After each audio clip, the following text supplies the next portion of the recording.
Gracias. Primero, un saludo a todas, a todos, a todes. Sin duda, un honor y un placer estar acá con ustedes. Bueno, cuando discutíamos con Blanca y planteábamos, bueno, ¿y qué pasa con la agenda latinoamericana?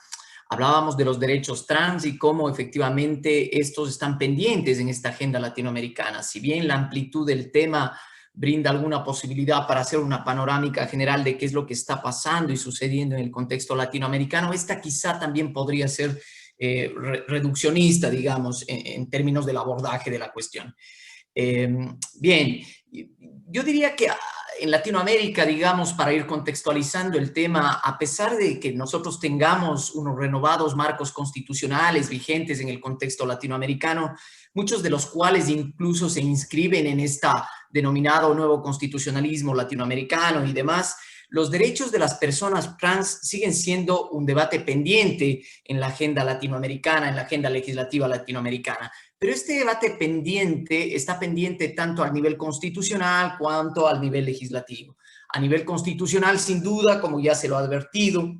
se han intentado introducir algunas reformas constitucionales para afianzar de alguna manera el orden tradicional familiar, es decir, se está intentando atrincherar algunos criterios a nivel constitucional, tratando de consagrar estos órdenes de valores tradicionales dentro de las sociedades latinoamericanas. Pero por otro lado también, en una suerte de erosión constitucional, se está utilizando el litigio constitucional para reformar y para afianzar también estos valores tradicionales mayoritarios, sin duda, en la región latinoamericana. A nivel legislativo, los datos son mucho más llamativos, diría yo, y la embestida a nivel legislativo ha venido apoyada por grupos pro vida sustancialmente en el contexto latinoamericano y una fuerte resistencia al avance y a la protección de los derechos de la comunidad trans. De cualquier manera, yo diría que en mayor o en menor medida el reconocimiento de los derechos de las personas trans ha sido dispar en el contexto latinoamericano. Y digo dispar porque podemos ver algunas tendencias que no han sido uniformes en el contexto latinoamericano. Por un lado, diría yo que países como Argentina, países como Bolivia o países como Uruguay han avanzado o han dado pasos adelante en lo que supone un reconocimiento a nivel legislativo a través de normas integrales de identidad de género, en donde se reconoce el cambio de nombre, el cambio de sexo, la no discriminación y el acceso o la conexidad que tiene que ver con otros derechos como son la salud y otros derechos de carácter social. Por otro lado, yo diría que países como Ecuador han intentado regular ciertos aspectos puntuales, articulados más bien a otros cuerpos normativos generales, como son leyes de datos, de identificación y cedulación, sin contar con normativa específica que regule estos derechos de la comunidad trans, pero que han visto reforzados o que se han visto respaldados de alguna manera a través de prácticas jurisprudenciales de los máximos tribunales, sean estos las Cortes Constitucionales, por ejemplo. Finalmente, creo que hay otro grupo de países, como el caso colombiano, en donde la protección de los derechos de la comunidad trans ha venido acompañada más bien de medidas de carácter administrativo, decretos ejecutivos, algunas normas de carácter local, pero no han contado con una legislación específica. Sin embargo, de aquello también podemos encontrar algunos pasos adelante en términos de la materia cuando las cortes y tribunales constitucionales han reforzado de alguna manera esta protección. Yo digo que de cualquier manera me interesaría rescatar acá que una línea base de protección para los derechos de la comunidad trans ha sido el Sistema Internacional de Protección de los Derechos Humanos. A partir de la opinión consultiva 2417 emitida por la Corte Interamericana de los Derechos Humanos, en donde Costa Rica hace una consulta a través de esta facultad consultiva de la Corte, se han ido definiendo y delimitando un poco con mayor alcance estos derechos de la comunidad trans. También es importante rescatar el trabajo de las relatorías especiales acerca de la comunidad trans. De alguna manera, yo creo que esto ha abierto el camino para una judicialización en el orden interamericano en torno a la protección y la tutela de los derechos de la comunidad trans. Casos muy destacados, digamos, son el caso Azul Rojas Marín versus Perú del año 2020, y muy oportunamente, y yo diría de manera próxima, tendremos un caso trascendental dentro del sistema interamericano, que es el caso Vicky Hernández versus Honduras, que está próximo a resolverse en el sistema interamericano. Se trató de un asesinato de una mujer trans y que creo que marcará la ruta y marcará la pauta en torno a la protección de los derechos de la comunidad trans. Como había dicho, el sistema no ha sido uniforme en torno a una regulación concreta, una regulación específica de los derechos de la comunidad trans, y más bien ha sido fragmentario y dispar en el contexto latinoamericano. Para el caso argentino, como decía hace algún momento, con una constitución un poco más conservadora, la constitución del año 94 en relación al resto del constitucionalismo latinoamericano, en el año 2012, la Argentina sancionó una ley de identidad de género, la 26734, y que fue producto, sin duda, de las luchas y del activismo trans y de algunas alianzas políticas concretas para tutelar estos derechos fundamentales. Antes se habían presentado 5 proyectos de ley que no habían cuajado en la Asamblea Nacional y que sin duda no habían, alcanzado estos estándares de protección. En lo sustancial, este cuerpo normativo, digamos, específico o integral para la protección de los derechos trans, contempla el derecho a la rectificación de datos, el derecho al acceso de otros derechos sociales. La ley no requiere, sin duda, un diagnóstico médico y condena los actos discriminatorios. La ley considera que la voluntad de la persona es la condición suficiente para el reconocimiento de los derechos, garantiza el reconocimiento de la identidad de género de las niñas, niños y adolescentes. Sin duda, dejan de ser identidades patologizantes. Y yo creo que también en la provincia de Buenos Aires ha existido otras normas que han venido acompañando esta idea general de regulación específica a través de la ley de cupo laboral del año 2015, en donde todavía no ha sido reglamentada en el orden interno, pero que supone un paso adelante. A pesar de esta lectura inicial, digamos, positiva que se mira en el caso latinoamericano, en el caso argentino en concreto, yo creo que a pesar de este avance legislativo, la comunidad trans sigue siendo objetos de hechos de violencia orientados por la discriminación de las identidades de género. Siguen existiendo muchos obstáculos para el acceso a otros derechos básicos y conexos, como son el derecho a la salud, el derecho a la educación, el derecho al trabajo, sustancialmente estos derechos sociales, el derecho a la vivienda. Y la regla me parece ser que sigue siendo la criminalización, la estigmatización, la patologización, fundada todavía en un discurso de raíz religiosa y heteronormativa que ha impregnado sin duda el ideario latinoamericano en torno a la regulación. El caso uruguayo también destaca mucho. En el caso uruguayo se aprobó una ley integral para las personas trans en el año 2018, es la ley 19684, y esta ley establece y asegura el cambio de nombre y sexo registral, insta a las entidades públicas a garantizar el 1% de sus puestos laborales a personas con derechos trans, crea un marco normativo para políticas educativas, de salud, de trabajo, se plantea la necesidad de un observatorio de justicia para los derechos de la comunidad trans, se dispone la creación de un plan nacional de diversidades y lo que trajo mucha polémica para el caso uruguayo fundamentalmente estuvo centrada en la reparación a la cual tienen derecho las personas trans en relación con su no reconocimiento y a partir de determinado tiempo que era reconocido por el legislador uruguayo. Cabe decir también que en el año 2019 en el Uruguay se intentó desmantelar o se intentó desmontar esta norma a través de una iniciativa de carácter popular para anular esta ley vía referéndum, impulsada por algunos diputados más bien de corte conservador y que sin duda no obtuvo la posición y la decisión mayoritaria, manteniéndose entonces en vigencia la ley de octubre del año 2008. Conjuntamente con Argentina, Uruguay ha sido una de las pioneras, digamos, en regular el tema de los derechos de la comunidad trans, no sin problemas, no sin trabas, no sin obstáculos. El caso colombiano también resalta y destaca en la agenda de género, y me parece ser que en el caso colombiano los derechos de la comunidad trans no han tenido el eco necesario a nivel de la legislatura. A diferencia de los casos argentino y del caso uruguayo, no existe en Colombia una ley que regule y proteja estos derechos como deberían ser a través de una ley estatutaria que lo ha establecido el constituyente colombiano en la Constitución del año 91. Se requiere una ley especial que regule la categoría de estos derechos, pero que no ha existido en el ideario colombiano. El poco desarrollo que existe en materia de derechos de las personas trans ha venido desde la jurisprudencia o de la mano de la Corte Constitucional colombiana y en otros casos, como decía en el inicio de mi exposición, a través de algunos decretos locales, a través de algunas políticas públicas de carácter local.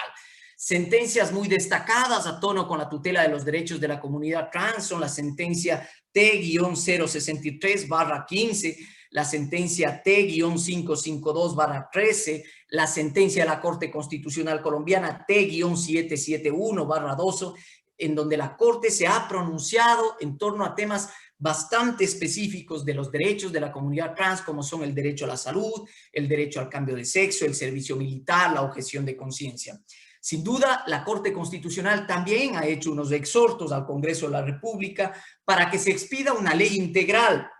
respecto de la identidad de género. Sin embargo, eso no se ha cumplido hasta la actualidad. Existe una inercia legislativa y conservadora en ese caso y por lo tanto ha quedado en mora este exhorto de la Corte Constitucional al Parlamento colombiano para que se tutelen los derechos de la comunidad trans. Quizá destacar en el caso colombiano que los trabajos de las ONGs y de los colectivos, como por ejemplo lo que supone el movimiento Temblores o Colombia Diversa, son aquellos que han venido impulsando esta tutela de los derechos de la comunidad trans, pero que se han visto, ha encontrado su eco más en la jurisprudencia de la Corte colombiana antes que en una legislación infraconstitucional. Venezuela, sin duda,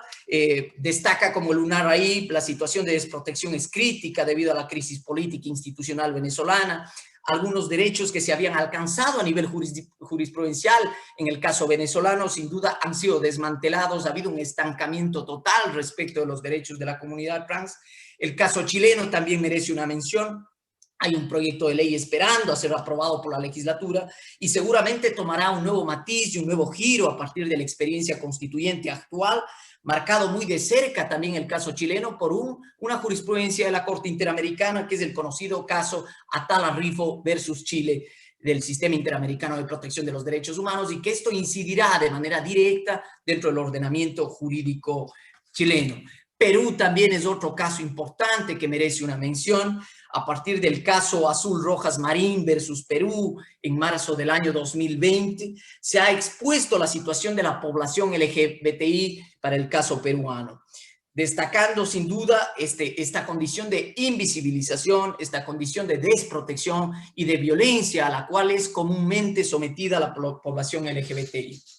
El caso sin duda hace referencia a una violación al debido proceso, a las garantías básicas judiciales respecto a una detención por parte de una persona trans en relación a agentes estatales, y que sin duda una detención que se produce en base a categorías muy cuestionadas sin duda en el sistema jurídico, como son el encontrarse en una actitud sospechosa o por encontrarse simplemente indocumentado, lo cual ha generado actos de violencia y que luego han sido condenados por el sistema interamericano a través de la jurisprudencia expedida. En el párrafo 90 de esta jurisprudencia, la Corte ha sido incisiva y reiterativa al reconocer que las personas LGBTI han sido históricamente discriminadas y que la identidad de género es una categoría protegida por la Convención Americana de los Derechos Humanos y que debe instarse a los estados para que se protejan los derechos de la comunidad trans. Sin duda, este caso también es trascendental en el ordenamiento jurídico peruano y latinoamericano porque ordenó al Estado para que en un plazo de 2 años se adopte un protocolo para investigar los casos penales respecto a las personas trans, así como se creen mecanismos de sensibilización y capacitación a los agentes públicos respecto de las detenciones y los procesos penales. Es decir, ha incidido fuertemente la jurisprudencia de la Corte Interamericana de los Derechos Humanos respecto al caso peruano, y esto ha ido expandiéndose, ha ido permeando el sistema nacional en cada uno de los contextos latinoamericanos. Ecuador también destaca como un caso especial. No existe una ley integral respecto de la comunidad trans de identidad de género. Lo que existe más bien es una regulación muy específica articulada a otros cuerpos normativos, por ejemplo, a la Ley Orgánica de Gestión de Identidad y Datos Civiles del año 2015, que permiten apariencia, digamos, a partir de esta regulación, una tutela, pero bajo una mirada binaria, bajo una mirada patriarcal y también bajo una mirada heteronormativa. Se necesitan para el caso ecuatoriano 2 testigos para el cambio de género. Fíjense, absolutamente es algo que llama la atención, bajo criterios sospechosos y fuertemente discriminatorios, de manera que no existe una ley específica en el caso ecuatoriano. Sin embargo, la Corte Constitucional ecuatoriana últimamente, a través de alguna jurisprudencia novedosa, ha permitido el matrimonio igualitario, ha permitido un avance en la protección de los derechos de la comunidad trans y también ha visto reforzado el derecho al cambio de identidad en las personas trans a través de una última jurisprudencia en el caso ecuatoriano. Bolivia, también para hacer una mención al caso boliviano, sí que existe en el caso boliviano, como sucede en el caso uruguayo y en el caso argentino, una ley de identidad de género del año 2012 para personas transexuales y transgénero. Sin embargo, está pendiente de ser reglamentada, existe una ausencia normativa ahí y por lo tanto se ha estancado dicha regulación. Cabe decir acá que para el caso boliviano, el Tribunal Constitucional Plurinacional de Bolivia, a través de la sentencia 0076/2017, limitó y restringió el derecho al matrimonio igualitario respecto de las personas trans. Es decir, a pesar de que existe una ley integral en el caso boliviano, existe un retroceso a nivel jurisprudencial. En ese marco, me parece ser que algunas reflexiones finales son importantes, digamos, a partir de esta descripción general de qué es lo que ha sucedido en el contexto latinoamericano y cómo se han venido dando las cosas, me parece ser que hay algunas reflexiones importantes. Creo yo que a nivel latinoamericano el reconocimiento ha sido parcial, ha sido deficiente y ha sido un reconocimiento fragmentario respecto de los derechos de la comunidad trans. No han cesado las luchas frente a lo que supone unas voces anti-trans, se ha erosionado democráticamente el sistema y parece ser que también existe destacados casos de retroceso en términos de protección de los derechos fundamentales, contrariando el principio de progresividad. En aquellos países en donde se ha alcanzado una regulación, cabe decir que no siempre ha venido acompañada de un impulso jurisdiccional, como por ejemplo el caso boliviano, en donde a pesar de contar con una ley específica, vemos que la jurisprudencia del Tribunal Constitucional Plurinacional lo que ha hecho más bien es ser regresiva a tono con esta legislación de los derechos de la comunidad trans. Sin embargo, y como contraste, también existen otros casos, como el caso ecuatoriano, como el caso colombiano, en donde no existe una regulación específica respecto de la comunidad trans, pero sin embargo las Cortes Constitucionales han sido mucho más activas y más proactivas respecto de la tutela de los derechos de esta comunidad. Finalmente, en aquellos casos en donde se ha reconocido formalmente, me parece ser que falta mucho camino por recorrer. Alguna mención especial también merece lo decisivo que ha sido en los últimos tiempos la influencia del sistema interamericano de protección de los derechos humanos, que ha permeado fuertemente en los contextos nacionales y que sin duda ha permitido que los estados vayan dando pasos mucho más concretos en torno a una regulación de carácter secundaria y lo ha robustecido también en un diálogo jurisdiccional a nivel de la Corte Interamericana y a nivel de los máximos tribunales internos, un diálogo que ha permitido el reconocimiento y el avance de alguna manera en los derechos de la comunidad trans. Los avances han sido importantes, pero me parece ser que son algunos avances que aún son insuficientes y en otros casos son unos avances muy tímidos respecto de la regulación y la protección de los derechos de la comunidad trans. Me parece que la discusión pública, la discusión legislativa a nivel legislativo y hasta la deliberación al interior de los tribunales no ha advertido efectivamente que supone un debate social mucho más amplio, un debate social mucho más comprometido, un debate social mucho más profundo, sin contemplar otras realidades como son las realidades no binarias,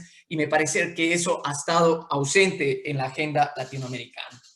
En suma, y para ir cerrando, yo diría que es un debate ciertamente, como lo marca el título de esta ponencia, un debate aún pendiente en la agenda latinoamericana, y sin duda, y aquí comparto con lo que decía Damián, a pesar de que sea un debate aún pendiente en la agenda latinoamericana, creo que es una lucha que hay que darla, creo que es una lucha que se va percibiendo poco a poco, creo que es una lucha que va encontrando sin duda obstáculos, pero de alguna manera se van abriendo grietas, y que eso sin duda es el reto del derecho, el reto del sistema normativo y el reto en el contexto latinoamericano, ir alcanzando estas pequeñas luchas. Sin duda, como telón de fondo, la Corte Interamericana haciendo un trabajo importante y los estados bebiendo de manera directa de lo que supone los estándares jurisprudenciales a nivel de la Corte, que se van adaptando a nivel interno, tanto en la normativa infraconstitucional como en